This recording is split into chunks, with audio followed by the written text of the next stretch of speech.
got you, love. I'm gonna give you all of my love. Nobody matters like you. Stay up, Nick. Stay up, Nick. Ain't gonna be nothing like my life. Jay. You're gonna grow and have a good life. I'm gonna do what I got to.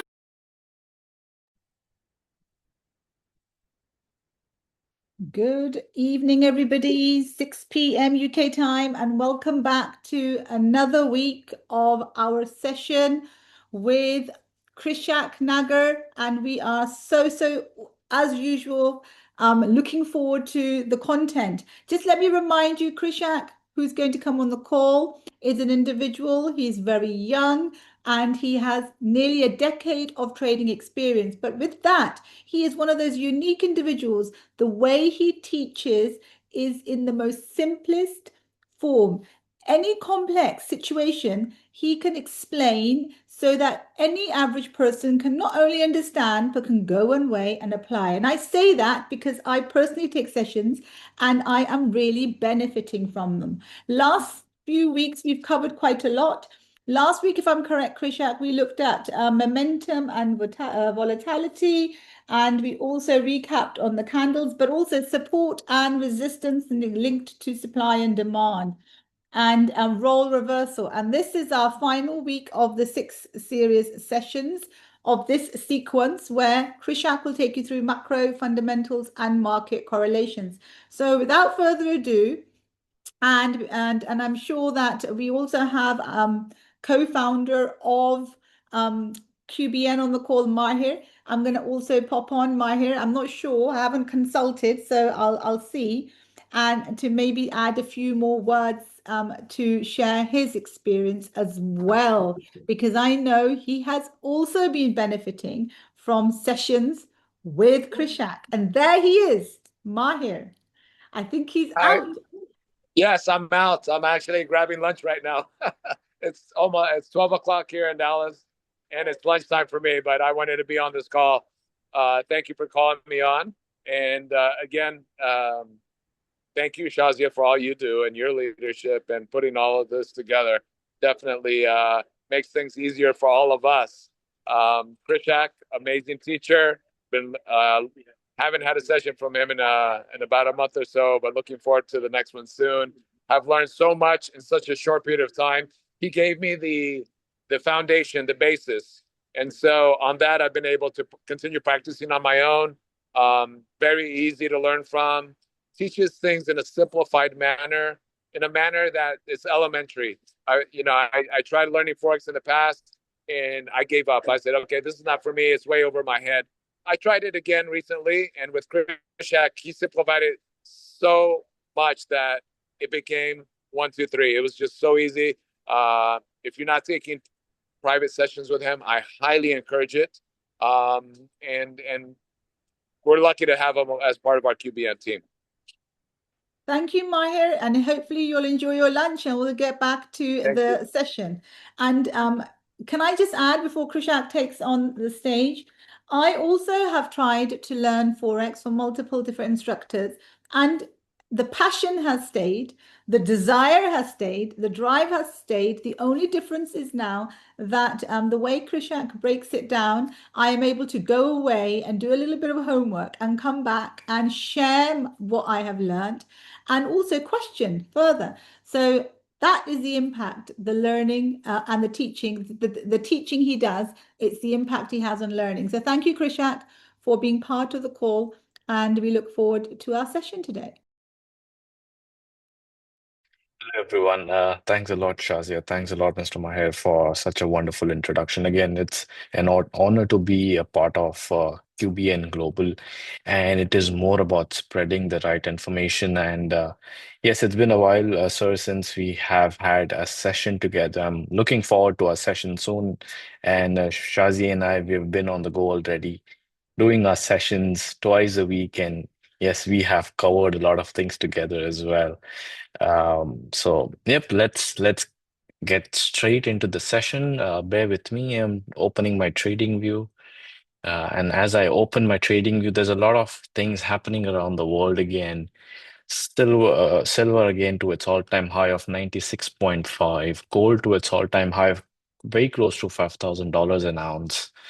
So let us quickly go over those fundamentals as well. Just a second, bear with And me. as Krishak is opening up his trading view, and those of you who are QBN members, you can take the knowledge into my QFX platform as well and use that platform to support you. You can use external tools as well. That's what I've been doing. I've been dotting the I's and crossing the T's and trying to connect everything together from the QBN perspective, but also from an external perspective as well. So that's what I've done. And I think I've only had 4 sessions now, Krishak, if I'm correct in thinking. Yes, And I've been yes, able to that go is away and come correct. back with formulas that I've come up with in my steps to trade. So I'm looking forward to moving away from just a theory and actually pulling my first trade next week. So that's the impact Krishak has when he teaches.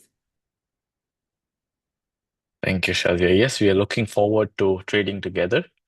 We will be having our first trade the next week. Again, depends on how the market moves. And yep, let's go over the market once. Let me clear all the drawings. Okay. This is what's happening in the markets right now as we speak. Silver is making a new all-time high. What is a new all-time high? What does an all-time high mean? Let's go over what does an all-time high mean in the market. We've been hearing all these terms, all-time high, all-time low, 52-week high, 52-week low, YTD, which is year to date. All-time high is where the price has never reached before. This is the first time in history that the price is at this price point, where the markets are at this price point of where silver is sitting at 96.51 US dollar per ounce, of course, per ounce. Uh, right? If anybody is wondering what is an ounce, what is 1 ounce, a lot of people might have a question, what is 1 ounce? It is, they usually say 1 troy ounce equals to 31 grams. This is what it means. This is what 1 ounce means. It means 31 grams. 31.1, 31.8, around about 31.1, 31.8 grams. This is what it means. Silver is currently sitting at 96.51, whereas gold, on the other hand, is currently sitting at 4,914 US dollar per ounce. Both the assets are again at its all-time high, meaning both the assets have never reached at this price in history before. This is the first time where you see gold going this high, silver going this high. Silver was one of those commodities which was extremely underrated. So silver never really reached silver couldn't bypass $50 an ounce as well. But as gold started to saturate, right? A lot of people believe in gold. Gold started to become much more expensive. A lot of people shifted from gold to silver. So you see the increase in demand drastically. Looking at the charts right now, silver back then in the sense, this is just around about 2 months ago. This is on 26th of November, 2025. 2 months ago, silver was sitting at $50 an ounce. And today it is sitting at $96 an ounce. There is an increase of 87% in price in just in 2 months. So anybody who invested, let's say $1,000, or let's take a bigger number. Let's start with a bigger number, right? Anybody who's invested $10,000 in silver 2 months ago would have made 87% profit, which equals to 8,700 US dollars in 2 months. This is what it means. This is the power of investing in commodities like silver and gold.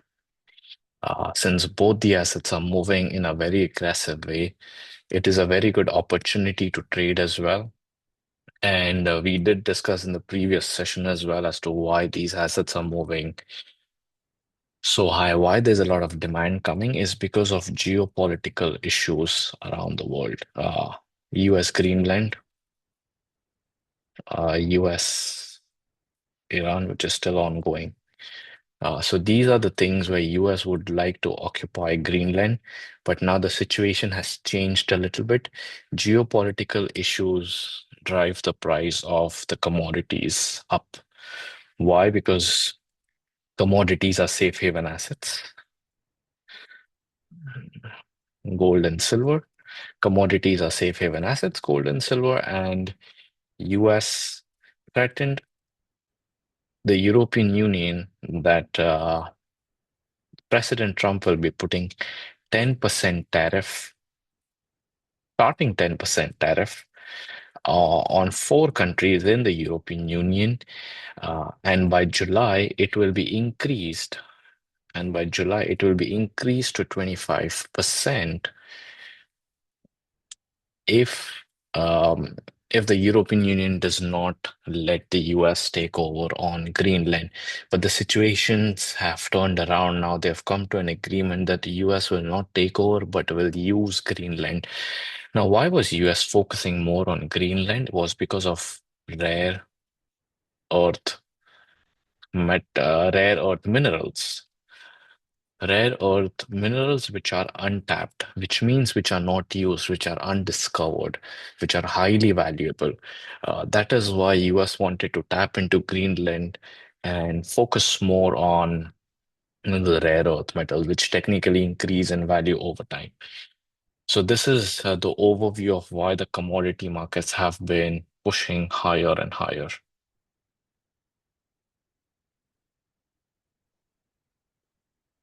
Let's move on to our good old US dollar, DXY. Let's look at what's happening to dollar index. And now, what is DXY? Let us first go over what is DXY. DXY is US dollar index. What does US dollar index do? Is it tells you how the US economy is performing, and the value of the USD against all the major currencies in the world. This is this is what the DXY index does. Bear with me for a second. I'm just opening a different tab.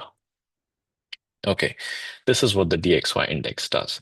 The major currencies are, of course, euro, pound, Japanese, Australian, uh, New Zealand as Swiss franc. So it tells if the dollar is going down, if USD is down, all the other currencies will be moving up. All other currencies will be going up. So if the dollar is down, euro will be up, pound will be up, Japanese yen will be up, Australian, New Zealand, all these currencies will start going up. Because USD is on one side, all the other currencies are on the other side. So this is why it's very easy to trade any currency that is linked to the US dollar. I hope this makes sense. Yes, we do. Tomorrow is Friday. We have something called as BOJ interest rates. Let's talk a little bit about BOJ interest rates for tomorrow. What's going to happen? BOJ is Bank of Japan interest rates that are going to be released tomorrow. And the data says that interest rates is going to be 0.75% for the Japanese yen. Now, what does this mean? What does interest rates at 0.75 mean? Now, I'm sure a lot of people might not know this information, but like how in commodities, gold is considered as safe haven, silver is considered as safe haven. In the currency market, the dollar is not considered the safe haven, but Japanese yen is considered a safe haven currency. Uh, Japanese yen is considered as safe haven currency. The reason why is, again, there are multiple reasons to it. Number one, Japanese yen had lower interest rates. So because of low interest rates, a lot of countries, a lot of foreign countries used to borrow from the Bank of Japan, saying that since they have lower interest rates, let us borrow and invest the borrowed amount from the Japanese banks into their own countries' markets. So, because of lower interest rates, Japanese yen is called a safe haven currency, and it was very good for carry trade. Now, carry trade is the same thing as any other country borrowing from Bank of Japan and using it for their own investments. This is why Japanese yen is considered as a safe haven currency. Any doubts, folks? I think the chat box is open. Feel free to put in your doubts. Again, there's more to it, but yeah, if there's any doubts, feel free to put in your doubts.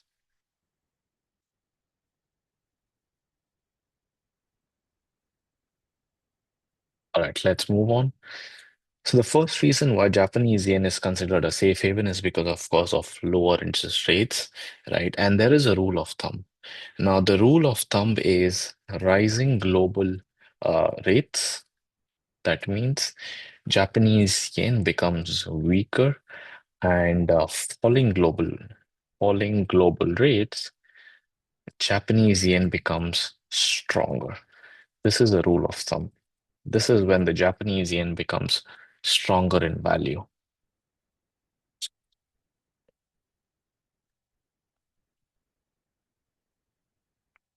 The third reason being, of course, transparency.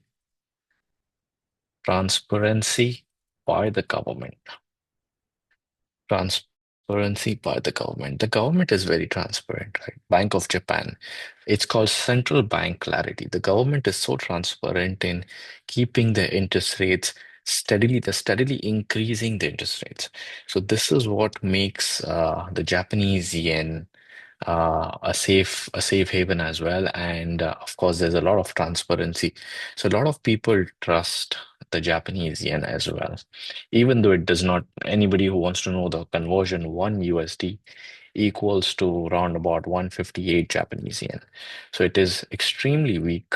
It is extremely weak as of now, but people still consider because of the transparency by the government. All right. Any doubts, folks? Feel free to drop down in the chat box. Any questions?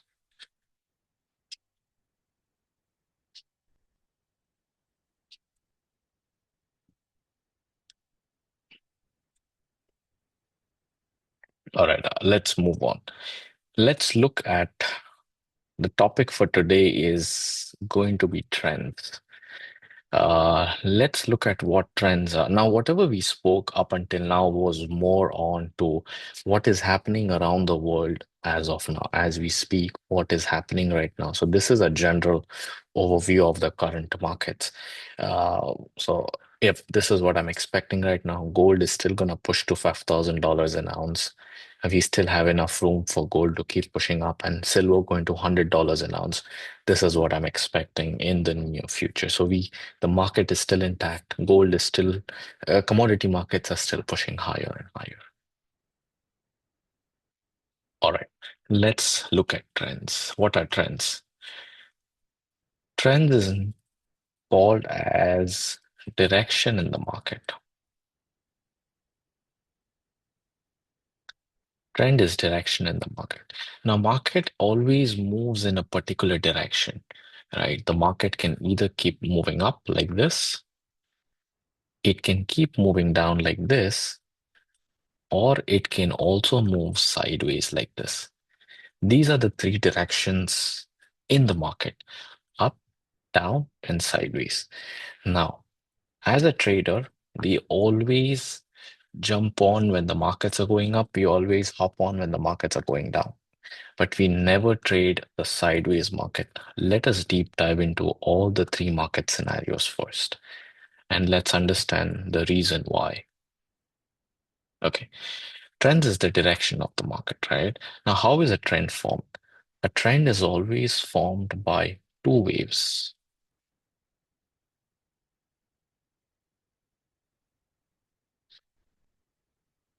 The first wave is called as impulse wave, and the second wave is called as a corrective wave. This is how a trend moves. A trend never moves in a straight line. A trend never moves in a straight line. So if you see a trend moving in a straight line, this can be because of one reason, that is, there is unexpected news.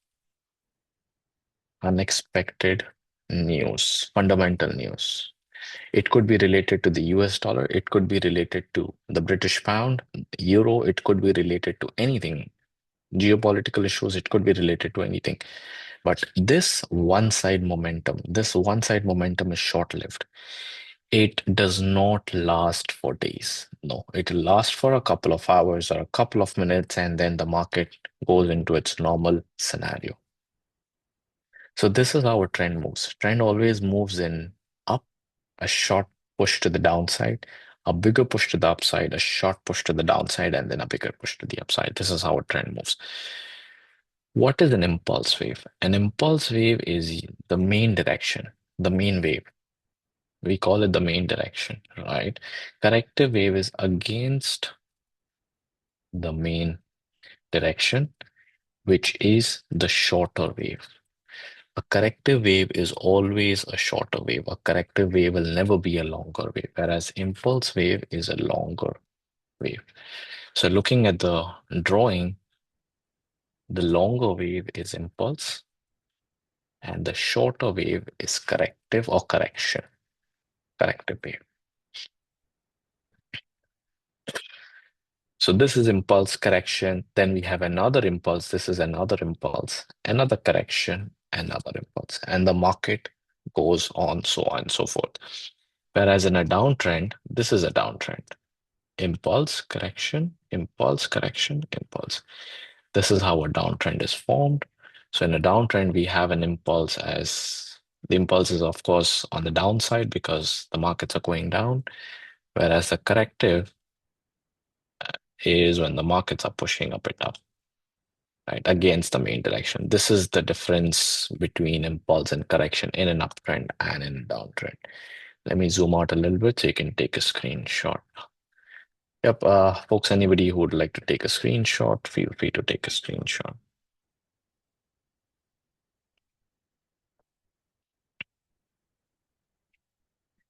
Any doubts with impulse and corrections? Let's wait for a minute. Let's see if we have any doubts with impulse and corrections.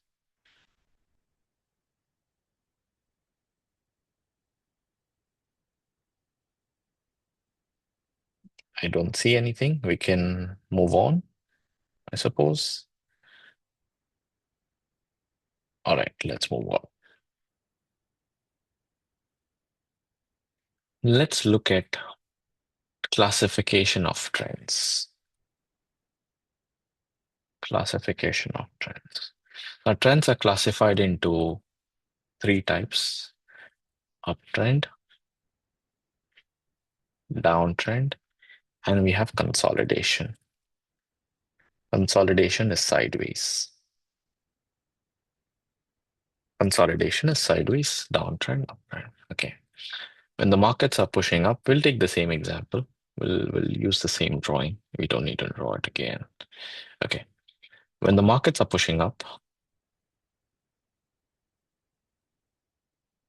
what do you see when the markets are pushing up?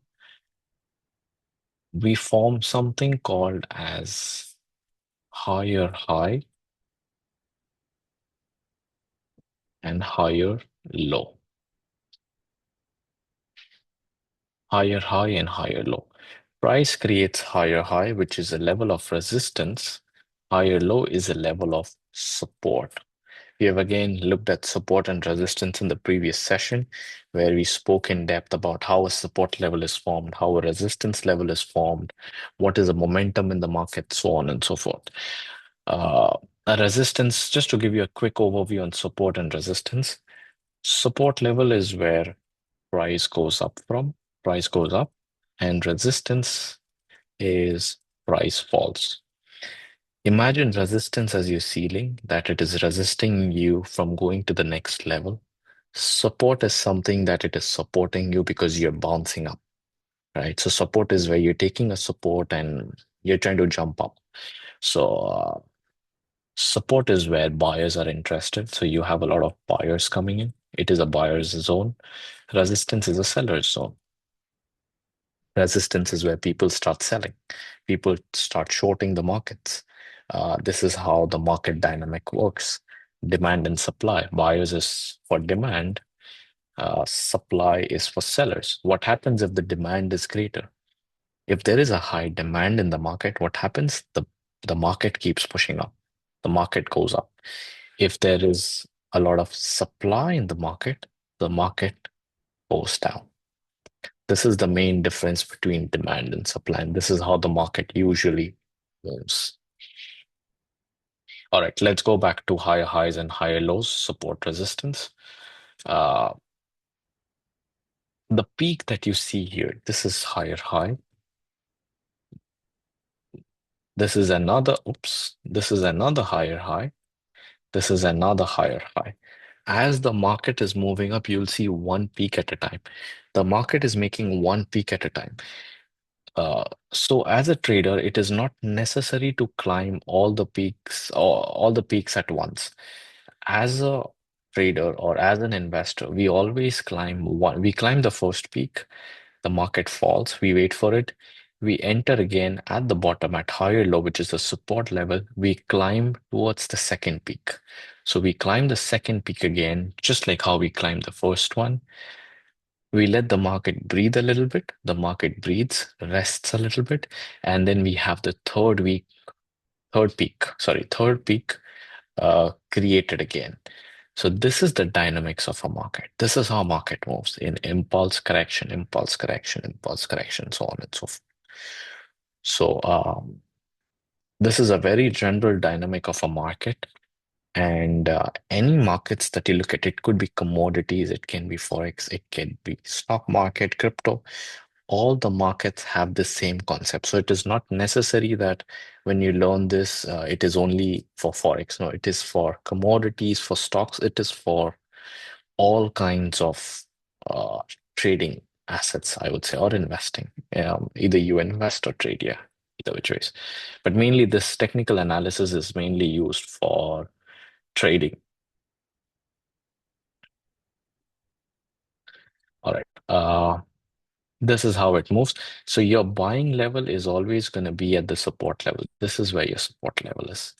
This is where you're going to buy at higher low prices, at higher low, and then again a new higher low is created, and then you have a new higher high. So the market cycle keeps on repeating. The market cycle does not stop. Whereas in a downtrend, you have something called as lower high and lower low. Lower high is resistance, lower low is support. Uh, Now this is the other way around. This is lower high, this is lower high, this is lower low, and we have another lower low forming here. So what is happening is market is coming down, impulse, taking a little bit of a breather, correction, market falls again, impulse, takes a little bit of a breather again, correction, and then we have another fall. Impulse takes a breather again, correction, and then another fall, which is an impulse. So this is the market cycle in a downtrend. This keeps happening, right? This keeps happening.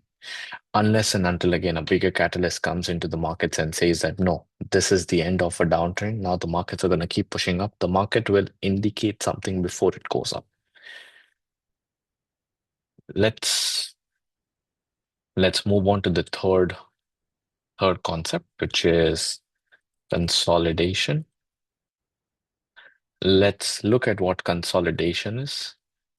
Consolidation is something like this, where the market moves sideways. This is consolidation, right? Where buyers are pushing the price up from the bottom, sellers are pushing the price down from the top. So this is where you have a lot of selling pressure coming in. Bear with me, I'm finding my tool. Okay. This is where you have a lot of selling pressure coming in, and this is where you have a lot of buying pressure coming in. Uh, red boxes for the sellers, green boxes for the buyers. Buyers will push the price up from the bottom. Sellers will push the price down from the top, which means buyers and sellers are equal. Nobody is in control of the markets right now. When buyers and sellers are equal, this is what happens. But when either the buyers or the sellers are in control, this is what happens in the market. You see a direction. But when both the buyers and sellers are equal, you see indecision in the market. This is called as indecision in the market, and it is always better to avoid trading consolidation or sideways market. Consolidation or sideways, also called sideways. Sideways is they're moving sideways. There's no clear direction. Uh, so the points to write here is one is buyers and sellers are equal, no clear direction in the markets. Wait for a clear direction, meaning wait for either the buyer or seller to take over the market, and then you can see a momentum. You can see then you will then see a momentum in the markets. It can be to the upside, it can be to the downside. This is where we make most amount of money. And there's a saying in trading, I have said this in the previous sessions as well, never try to predict the tops and the bottoms. If you go by this, to never try to predict the tops and the bottoms, because we don't know what the top is. Nobody expected gold to reach $5,000 an ounce. Nobody expected silver to reach 96. Everybody thought silver is so cheap, silver is this, that. But now, since so many people have missed the rally, people are saying silver has become very expensive suddenly, right? The reason why is people underestimated the power of commodity, especially gold and silver, especially silver. Leave gold aside, especially silver, right? People thought, no, the markets are going to go down. The silver market might not push up. But eventually, what happened? Silver outperformed. Just in 2 months, you see 87% return on your investment just in 2 months. Uh, if anybody would have invested in silver just in 2 months, there was a return of 87%, which I don't think so. Even gold has not been able to give 87%. Well, last year, 2025, gold had given around about 74% return in the previous year. Uh, and just in 2 months, silver has given 87%. It's mind-boggling. So a lot of people have missed the rally because they were trying to predict the tops and the bottoms, and they eventually did not make money. Rather, go with the flow of the market, right? Technical analysis is one part of it. Technical analysis, yes, you need to know about candles, you need to know about market trends, but on the other side, you also need to know about fundamentals. Fundamentals is as important as technical analysis in trading. Fundamentals as in news events, right? What's happening around the world. News events like geopolitical news, what's happening to the US dollar, what are the interest rates in the US, what is the inflation in the US, job data. All these things are fundamentals. These are the key things that drive the market up and down. When a news event comes out, right, think in a way. When you press the accelerator, that's when the car moves forward. Think in a way that when the news comes out, the market reacts. It's the same way how you drive a car. You turn right, the car goes right. If a positive news comes out, the market goes up. If a negative news comes out, the market goes down. So news is eventually a very important part of finance, not just trading or investment, but also to plan your financial goals as to where do you want to invest, which are the assets that you would like to look at, so on and so forth. Again, this is a whole different topic, but yeah, just to give you a little bit of snippets as to why fundamentals is so important. Whereas technicals is just more of, visualization. Technicals is visual, right? Technicals is mainly used for trading.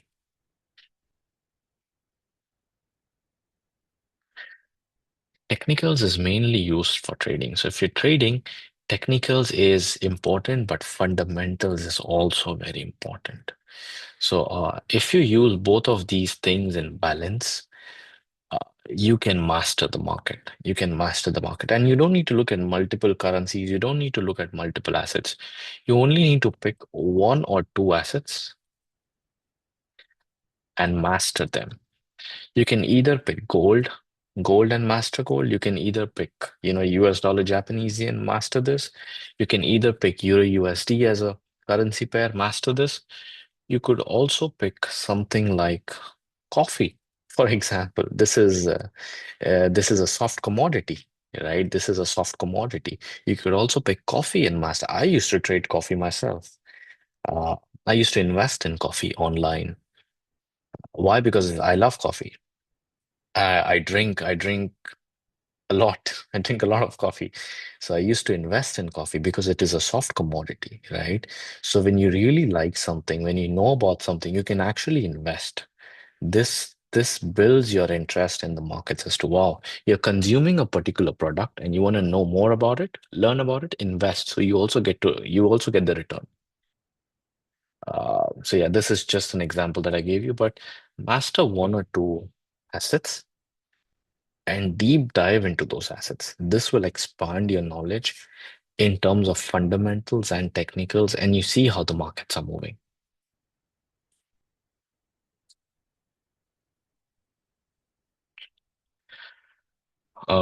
Yep, I hope this is clear. Let us deep dive into the charts. Let's go to the charts now. We did talk a lot about a lot of things. Let's look at XAU USD. Let's look at gold.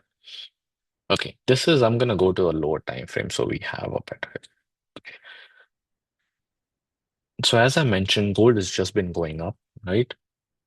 Now we're gonna put everything into the live markets as to whatever we have spoken about right now is trends, right? Trends, direction of the market. We move impulse. How does the trend move? Impulse and correction. Impulse and correction, higher high and higher low. These are the things that we will be identifying in the markets now. So you know how to identify. So when you go back and you look at your screen, this is how you identify. You open up a chart, go to trading, we open up a chart and look at the candles. When you look at the candles, you might see, wow, there are a lot of candles.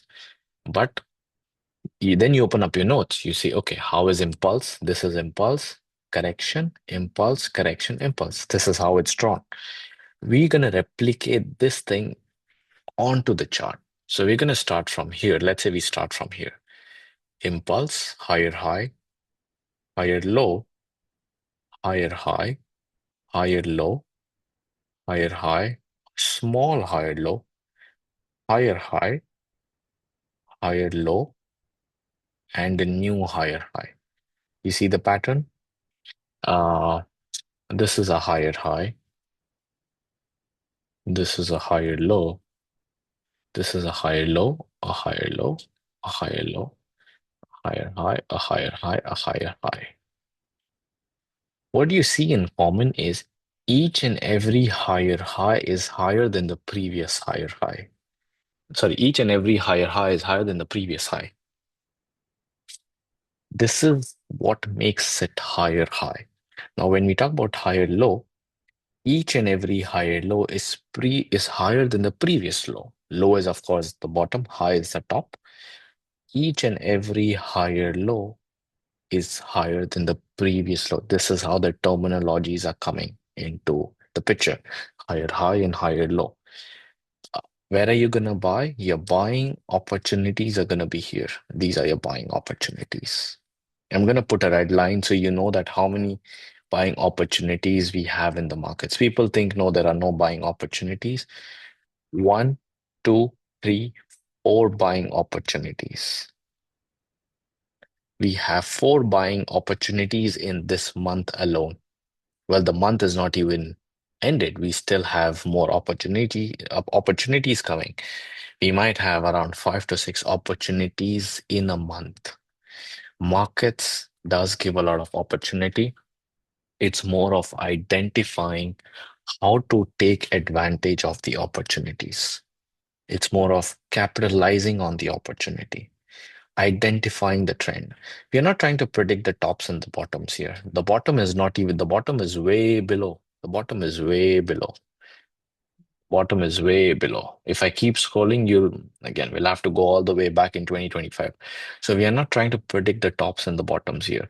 I'm just giving you a general perspective of how the trend is moving for this month itself. So you had roundabout 4 buying opportunities. We will have another buying opportunity, and then we may continue to 5,000. We may continue till the black line for commodities, right? This is an uptrend. Let's look at a downtrend. We'll have to go all the way back to maybe 2024 or because, okay, there we go. Yep, 2024. This is a downtrend. Downtrend would be impulse on the downside, corrective on the other, impulse, correction, impulse, correction, impulse. Right. So what do we have here? We have lower low, lower low, lower low, another lower low, uh, lower high, LH, lower high acting as your level of resistance, lower low acting as your level of support. Why is it called lower lows and lower highs? Because each and every low is lower than the previous low. This low right here is lower than this low. This low is lower than the previous one, so on and so forth. So it's called lower lows. Lower highs, this high, which is the resistance, is lower than the previous high. This high is lower than the previous high. This is how the terminologies are coming into the picture, into the markets. So it's easy for you to understand the market trends. These are not some complex terminologies where, a lot of traders use CHOCH, CHOCH, FVG, fair value gap, SMC, smart money, ICD, inner circle, so on and so. These are not those terms. These are very simple terminologies that a lot of people and everybody should know to understand and invest in the markets. So this is how a downtrend is formed. So you also have opportunities. How many? One, two, 3 opportunities in 1 month. 3 opportunities in 1 month.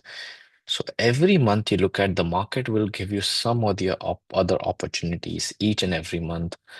Learn the markets, uh, keep looking at the charts, practice more often, master a particular asset so you know how the markets move and take advantage. Because I want everybody to take advantage of the markets in terms of technicals as well as fundamental analysis. Uh, and of course, there's psychology as well. There's psychology part of trading and investing as well. But once you master something, once you understand even a little bit, not master, once you understand a little bit of technicals and fundamental psychology will eventually come into the picture when you trade the markets because psychology is mindset. It's more of understanding how the market moves, how the market performs, and what to do when a market is moving in a certain direction. Feel free to drop in your questions, folks. I know I did speak a lot. We did discuss about a lot of topics. Anybody would like to take a screenshot of this? I'm gonna go over again. I'm gonna go over the notes so you all can take screenshots.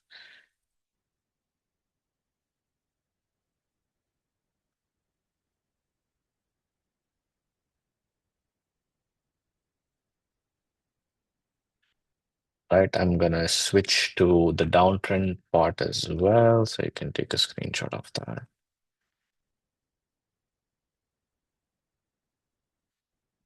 Take a screenshot of this. These are live examples, by the way. These are live examples. Yep, and you can take a screenshot of this as well.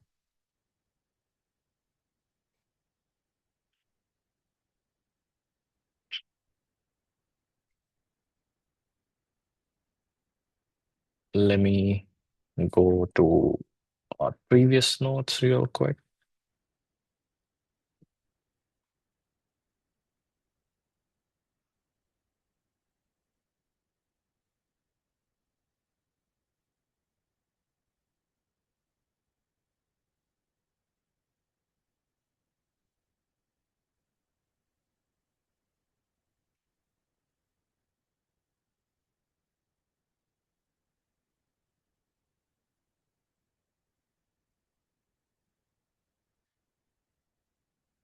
Impulse correction. If anybody has not taken screenshot, they can take screenshots again.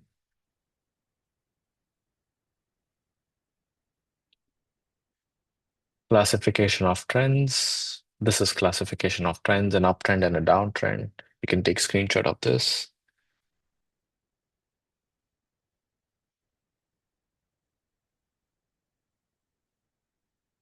Let's move on to consolidation. Yep, there you go. You can take a screenshot of this. Let me bring this up. So this is there in the picture as well.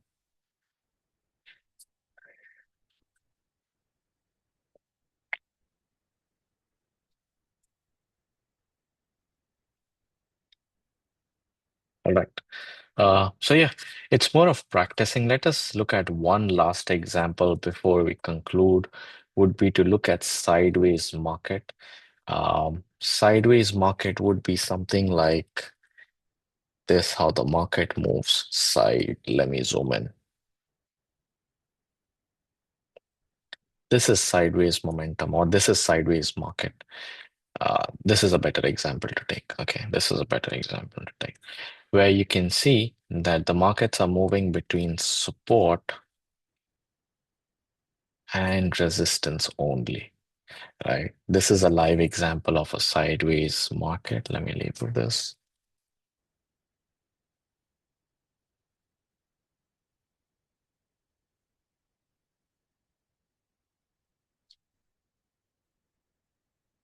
This is how sideways market moves. Buyers and sellers are equal. After a point, you can see how this candle broke out of the resistance. The candle broke above the resistance, meaning that the buyers are more intact. And then you have a clear direction in the markets. So avoid trading this. Avoid trading this. Stop trading this and start trading this. Stop trading this sideways market. Stop trading this. Start trading this. Trade this. Because money is always made in the direction of the market. Money is never made against the direction. Money, if the direction is going up, start buying. Money is always made. See, anybody who must have invested in gold, and I'm sure many people have invested in gold, they must have been very happy right now because the markets are pushing up. The markets are going up. It's getting closer to $5,000 an ounce, and people are very happy, right? Why? Because they are taking advantage of the markets. They're taking advantage of the trend. That the trend is pushing up. The markets are doing amazing. So what's happening? They're taking advantage of the trend. Uh, I think we have about 5-6 minutes, Shazia, to take Q&A if there are any questions. I can't see any questions in the chat, but if I allow anyone, you should be able to unmute yourselves if you have a question as well. Let me know if you can't in the chat. Any comments? It doesn't have to be a question. It could just be a comment. It could be anything.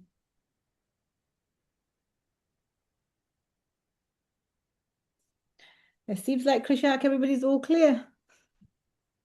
I mean, Yep, I I'm think quite so as clear well. now, especially with the example of the theory of the high highs and high lows, and then the application on the live markets.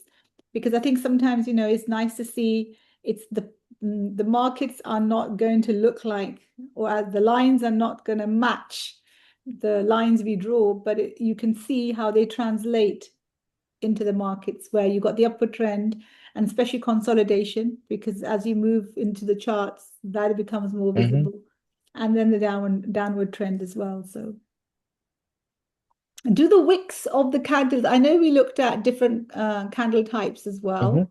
We looked Hmm. at the doji candle and the engulfing candle and the morning star being three. But how much impact does this? Because I think when we're looking at the growth of a candle, obviously we do look at the wick. Um, do we need to be analyzing that to a higher level, or just having a general understanding is fine? That's a very good question, Shazia. Um, and I'm glad that you asked because a lot of people do get confused that do they really need to look at the wicks, or is it okay if they don't, if they can exclude the wicks and then just focus on the body of the candle? The Mm, wicks are as important as the body of the candle because if we have a long wick to the downside, let me zoom into this, right? See, mm, we have a long wicks, we have multiple long wicks to the downside. This means that sellers tried to push the price down, but the buyers were so many numbers that they pushed the price back up, and then the market started to go higher and higher. So there's a theory, right?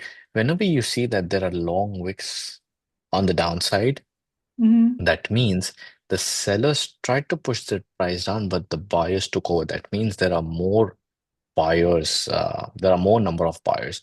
So wicks are definitely important. Identifying the length of the wick shouldn't be, you don't have to identify it in a micro scale. You could do it from, just by looking, okay, this is a long wick, this is a long wick, this is a short wick. These are short wicks, but this is a long wick, right? Doesn't mean that the length of the wick should be half the size of the body or twice the size of we don't have to go in detail, in depth. mm, Then we might miss out on a lot of opportunities because we have to be very quick in markets. We have to be very quick in executing the trades. And we have to be, of course, very mindful, not execute randomly. We shouldn't execute any trades randomly. We have to be very mindful of executing uh, any trades that we place. It could be for investments or trading as well. So wicks do matter, but we don't have to analyze it in a micro scale. And thank you for asking this question because No, it just I do crossed my get this mind, question a and lot. because and then on that same note, I want everybody also to understand. I don't know, maybe they already know that these charts help you pull the trade, but you need to be connected to a broker to trade. It's not just on these charts you will trade. Your account has to be, you have to have a broker account. Just thought I'll put that in there just in case. Because it's if you're learning and you're very new, you might be thinking, what's the connectivity between the charts and the brokerage? So when I go on my QFX as well, I look at this particular chart. I look at the chart on my QFX as well. Obviously, we have QBN Global, but there are lots of other brokers out there as well. It's good to get knowledge about different brokers and how they work and what the spreads look like, and if there are any, costs involved, etc. I think the swap I is the 100% agree. overnight. If you keep the funds in the account overnight, if I remember correctly, then there's a swap charge. Yes, not for free margin, but if you keep the trade running overnight, which is, of course, it depends from broker to broker.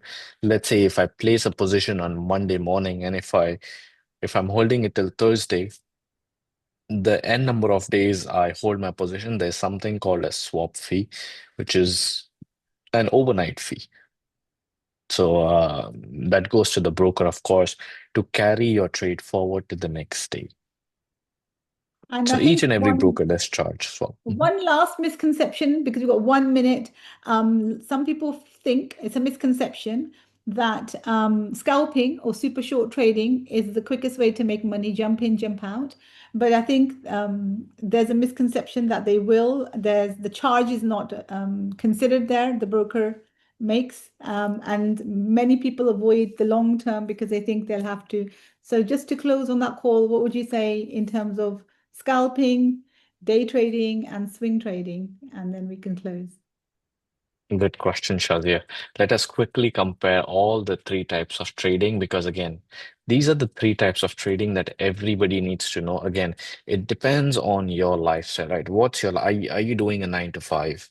And trading is your part-time thing. So let us start with swing trading. So if somebody who's doing this as part-time and who have the 9 to 5 and cannot take enough time for the markets, swing trading is the best thing because you just place one trade, 1 to 2 trades a week, or maybe 1 to 2 trades in 2 weeks.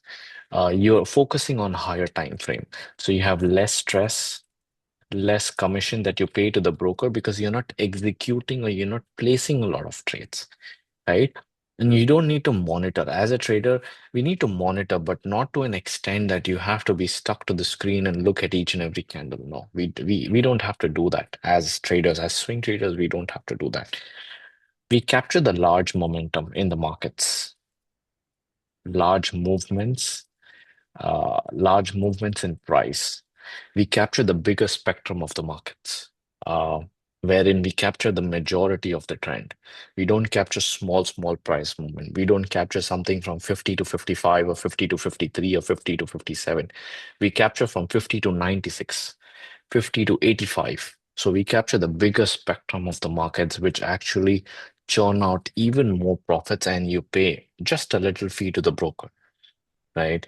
And of course, we pay swaps as well, but swaps are not as high as we think they are. It may be a few dollars here and there, like $5, $6, depending on the number of shares or quantity you buy.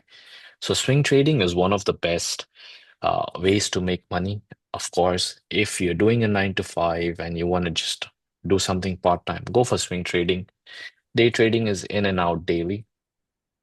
uh, Technical analysis is important here.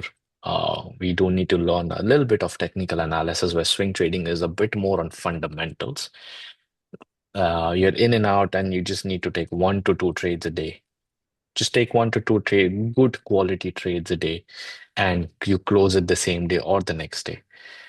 This is a bit stressful because you need to be in front of the screen for a couple of hours, whereas scalping is the most stressful and least favorable.